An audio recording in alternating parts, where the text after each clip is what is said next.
When does someone stop being a stranger? Is it when you meet them for the first time? When you're standing in front of them face to face, looking in their eyes? Maybe. But the world we live in now is so incredibly virtual. Has that definition changed? What if you've never been in the same room, or the same city, or even the same country, but you've connected virtually? Are they still a stranger? Would they still be a stranger if they saved your life?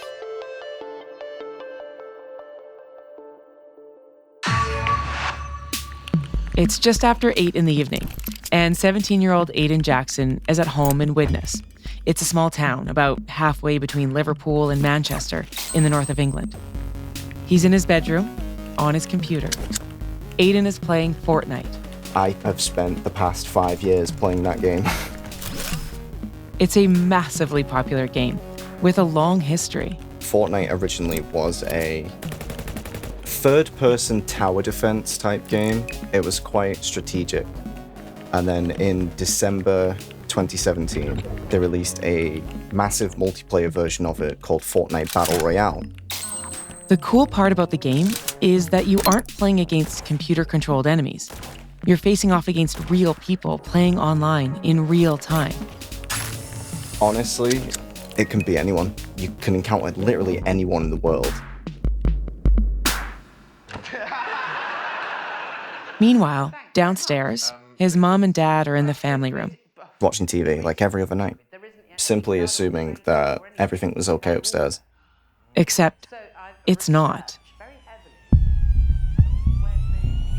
The next thing they know, a police car turning up outside, soon followed by an ambulance. Aidan's mom jumps off the couch, peers through the curtains.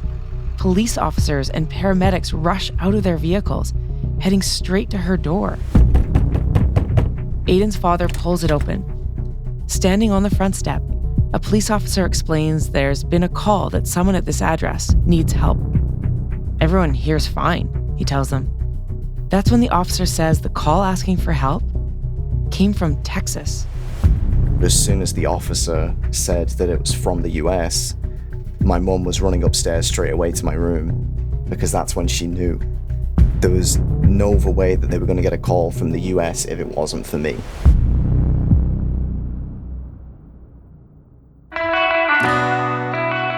I'm Tora Couture, and this is Tell Me What Happened, True Stories of People Helping People, an original podcast by OnStar. Every day when you wake up, you don't know if you'll be a person who needs help or if you'll be a person that helps someone else. It's important to remember that it's in all of us to be either one of those things every day.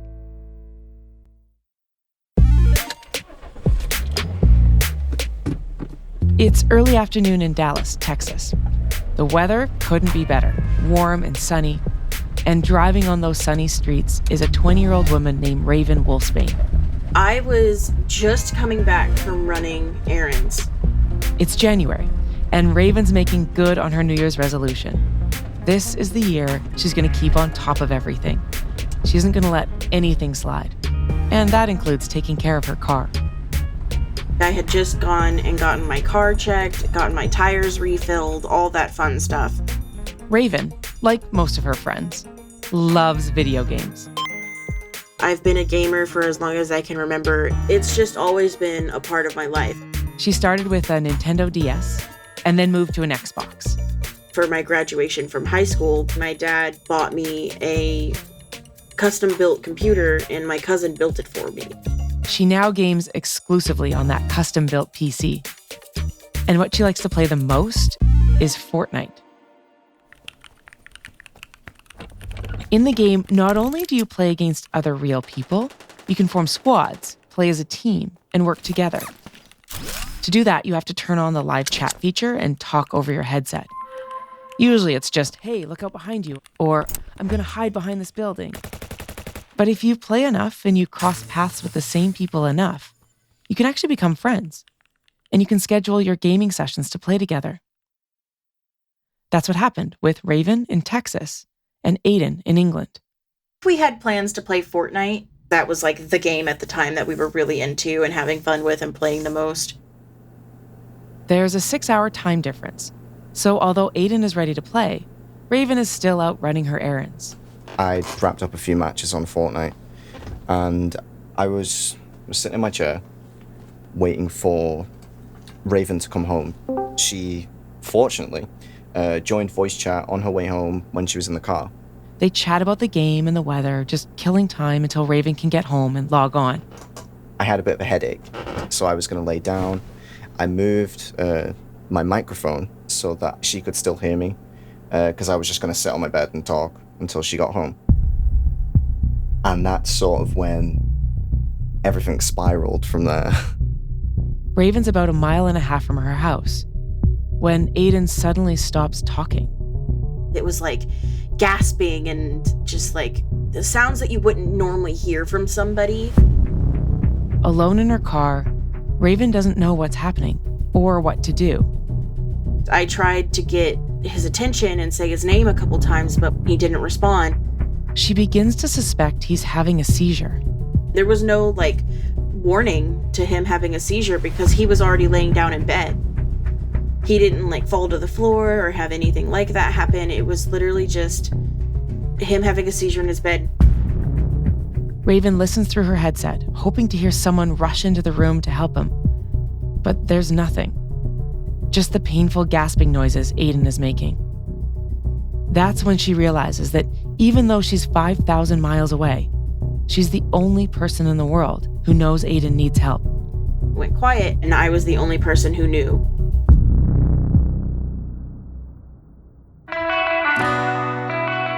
This is Tell Me What Happened, a podcast created by OnStar to showcase how important a human connection is when you need help. Whether you're lost on a backcountry road or alone in your house.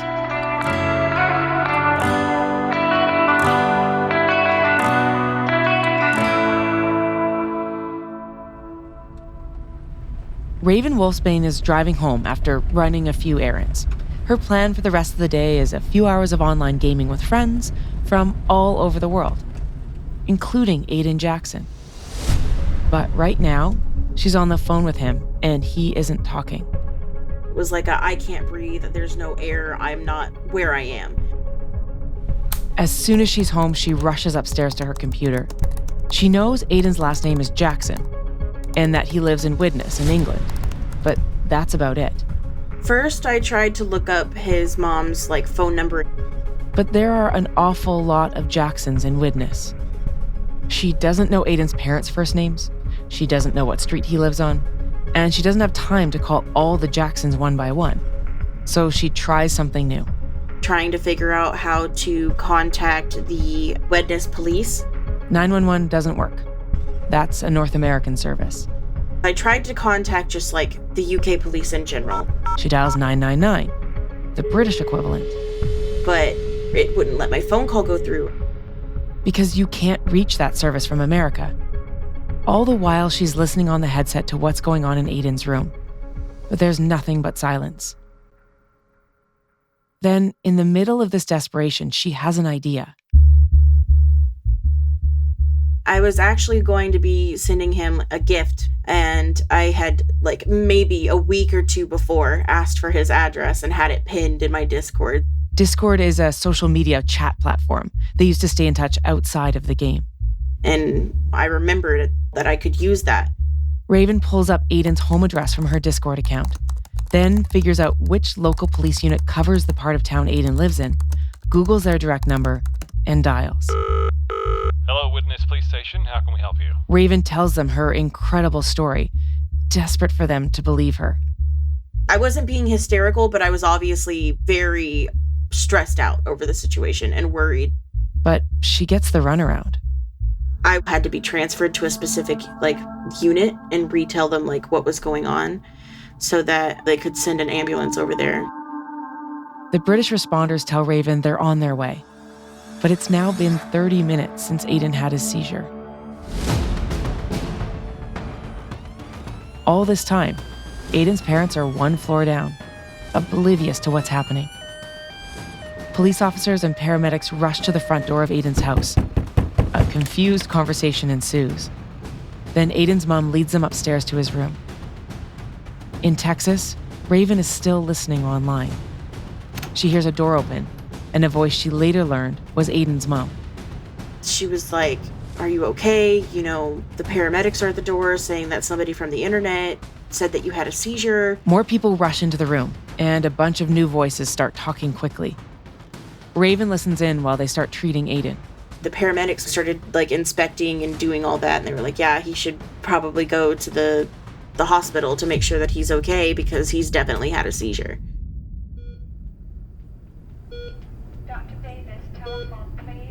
At the hospital, Aidan is checked out, and thankfully, there's no serious damage. I'm waking up all suddenly, completely disoriented, and there was just a massive gap in my memory there.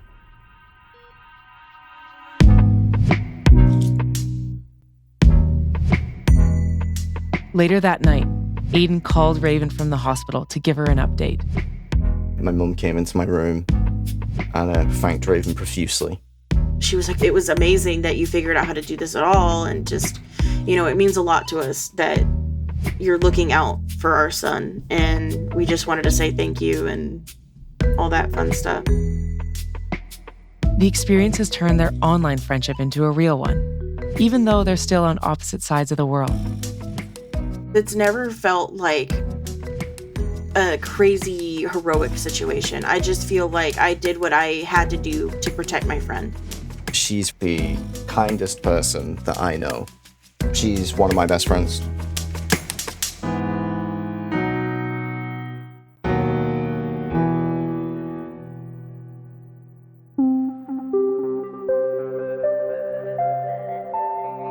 One update on the story of Aidan and Raven. They did eventually meet in person. A TV show heard their story and invited them to New York City to have a first meeting on live television. The meeting itself was amazing. It was quite an emotional moment. I almost felt my body move on its own.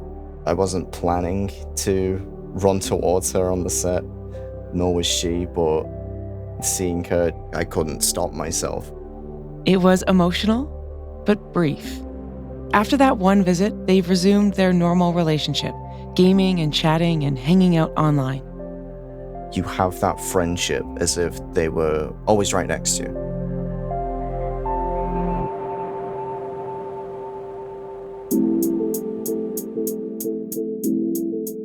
Aidan isn't the only person who was saved directly or indirectly by the video game social community. In fact, for a lot of people, gaming culture is crucial to their mental health. Dr. Kelli Dunlop is a gamer and also a clinical psychologist who has a story about how someone can be rescued by online gaming. I was meeting this young boy for the first time, and he was coming in because, he was having some issues at school, but he wouldn't talk to anybody. And then I saw his shirt and it said, "All day I dream about video games." I think I was playing Halo 2 at the time, and so I was talking about the level design and name-dropping designers and all those kind of things to show my bona fides. And his face just lit up because I was speaking his language. I was showing that I cared and I was interested, and I wasn't just going to shut him down because his favorite game was Call of Duty. And I didn't instantly say that was dumb or a waste of time or dangerous. It was, something that we built a rapport around that. And so he started talking. We used that going forward, not just for rapport, but eventually worked it into clinical homework. I would give him homework in Call of Duty to do. What kinds of homework can you do on Call of Duty? So one of the things that this particular individual had some anger management issues. And so I would say, okay, go play. And then notice how you start to feel, become aware of your feelings. Notice when you start to get tense. Notice when you start to get angry. And then what I want you to do is to notice how your playing goes. Because typically if someone's ragey or really, really angry, their skill goes down. It's called being on tilt. And that's what I wanted to show him, is that it's not just good to regulate your emotions because the adults are telling you to. It's good to regulate your emotions because it makes you a better player. It keeps you level. It prevents you from going on tilt. So that was one of our homework assignments. And another one was, what is it that gets you upset? Is it when you're playing campaign, or is it when you're competing? Is it when you're playing by yourself, or is it when you're playing with your friends? So we kind of developed a way of, what triggers him in the game in terms of his anger. And then we also talked about, is that accurate outside of games? Do you also get angry if you're playing a pickup game of soccer on the soccer field? Or do you do better with people, or do you do better by yourself? Is competition hard for you or not? And so we just generalize it to things outside of the game as well.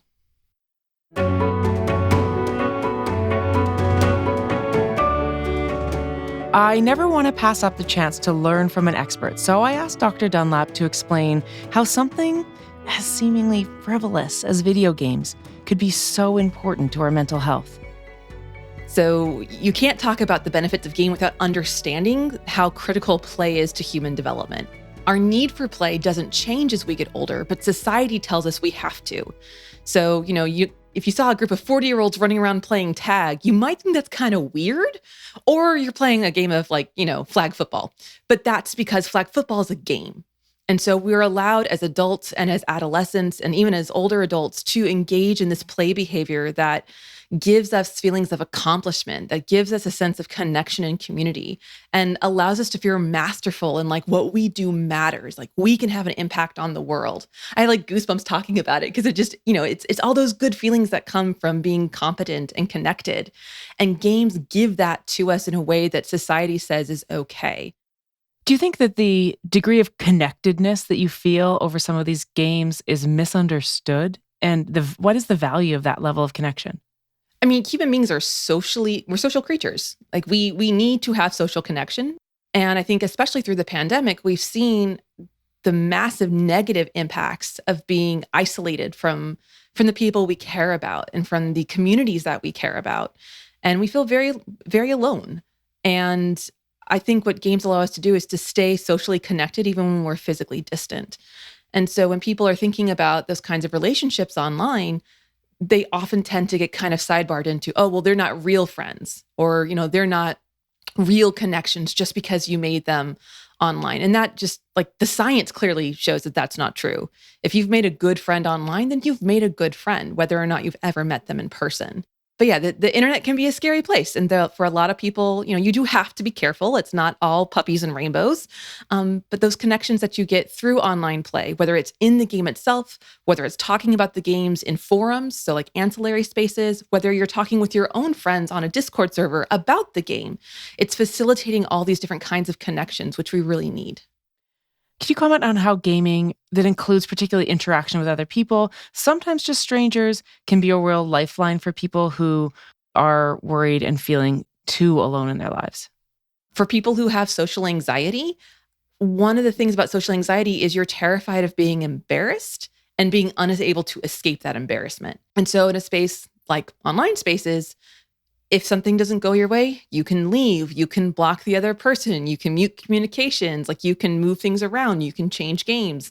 You're not stuck with one group, one social group like you would in, say, a workplace or in a school.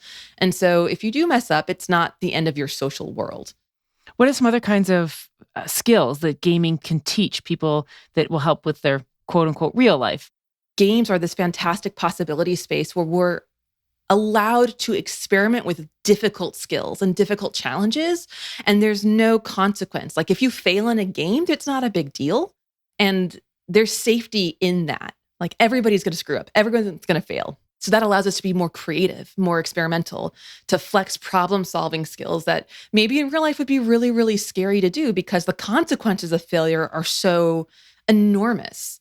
The social consequences of saying the wrong thing could be detrimental to a teenager who are very sensitive at that age. Whereas when they're online, they get to practice those skills. And if they screw up, it's a big internet and they can find other people to talk to.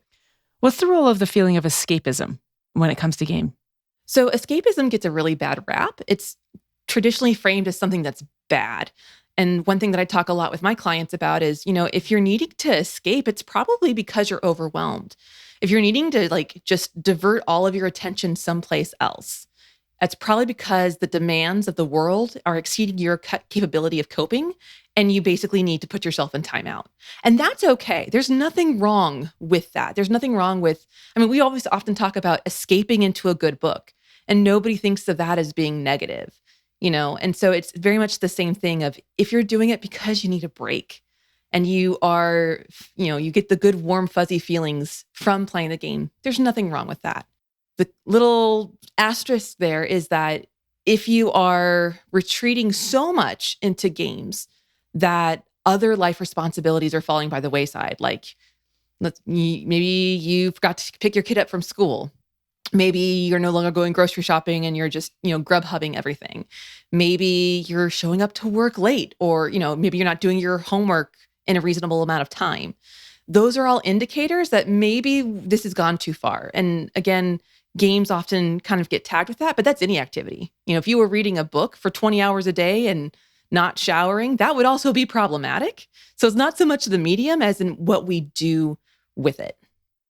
What do you say to a parent whose kid is maybe preteen or getting into the teenage years, playing a lot more games, and maybe they come to you with a concern? What's your advice? Know what they're playing, who they're playing with, and what they're playing on. A really common issue is they won't stop playing when I tell them to stop, and then they get mad about it. Well, most of the time, that's because they're in the middle of something, and parents want them to stop right when they say stop. Whereas a lot of games, sometimes there's not a pause button. And sometimes if you quit out in the middle of the game, there are negative impacts. Maybe your score goes down. Maybe your rep goes down. Maybe, I had a parent yank the cord on one of my kiddos, and they got so mad. And, there was this big thing. And, when I finally got them to talk to each other, the kid was doing a raid with his friends. And so when the parent yanked them off the console, the kid felt like he let his friends down. It'd be like a parent coming in and just grabbing somebody off, the football field or off the soccer pitch in the middle of a game. Like, who wouldn't be upset by that? And I also like to tell parents, if you are doing the crossword puzzle and your kid comes in and rips it out of your hand and says, "Hey, it's time to go," you're probably going to be kind of upset too. So just normalizing that, like, okay, sometimes we need to have limits, give them warnings. And again, it comes back to knowing what game they're playing. Can they hit pause? And if they can't, so for example, Fortnite, there's no pause button in Fortnite, and games last about, depending on how good you are, they can last like 15, 20 minutes, or they can last like 5 seconds.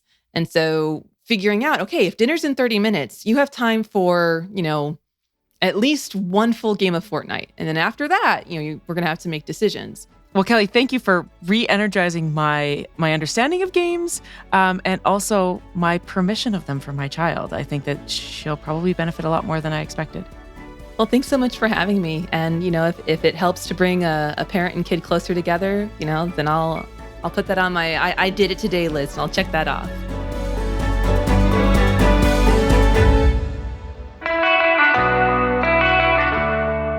That's it for this episode of OnStar's Tell Me What Happened. True stories of people helping people. If you'd like to read more stories like this one, or if you want more information about how to help someone in a medical emergency, there's a link in the show notes to take you to our website. Or you can go straight to OnStar.com and tell us your favorite story about a time that a stranger helped you. Let's share some love for people who help others, in big ways and small. On behalf of OnStar, I'm Tora Couture. And please, be safe out there.